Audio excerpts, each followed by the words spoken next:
اعوذ باللہ من الشیطان الرجیم، بسم اللہ الرحمن الرحیم۔ آج ہم سورہ بقرہ کی آیت نمبر 162 163 کا لفظی ترجمہ پڑھتے ہیں۔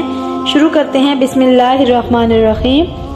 وَإِلَٰهُكُمْ، اور معبود تمہارا، الہٌ معبود ہے، واحد ایک ہی، لا الہ نہیں عبادت کے لائق، الا سوائے،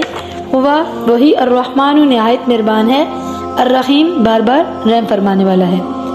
ان بے شک فی خلق کی تخلیق میں، السماوات آسمانوں کی، والارض اور زمین کی، واختلافی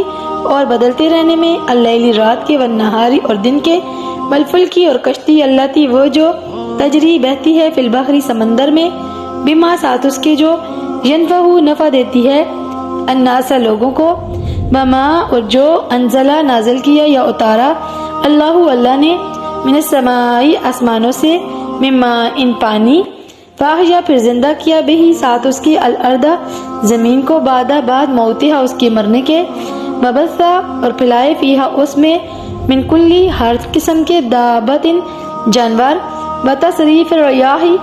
اور بدلنا ہواؤں کا، والسحابی اور بادل، المسخری تابعہ، بین درمیان، السماء آسمان کے، والارض اور زمین کے، لآیات البتہ نشانیاں ہیں، لقوم واسطے ایک قوم کے لیے، یعقلون جو عقل والے ہیں۔ ان آیت ربانی کے اندر کیا ارشاد ہے؟ اور تمہارا معبود یکتا معبود ہے، اس کے سوا کوئی عبادت کے لائق نہیں، نہایت مہربان رحم کرنے والا ہے۔ بے شک زمین اور آسمانوں کی پیدائش میں، اور رات اور دن کے بدلتے رہنے میں، اور اس کشتی میں جو سمندر میں بہتی ہے، ان چیزوں کے ساتھ جو لوگوں کو نفع دیتی ہے، اور جو اللہ نے آسمانوں سے پانی اتارا، پھر اس سے زمین کو زندہ کیا اس کے مرنے کے بعد،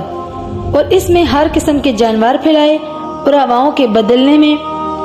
اور زمین و آسمان کے درمیان تابعہ بادلوں میں نشانیاں ہیں، ان لوگوں کے لیے جو عقل والے ہیں۔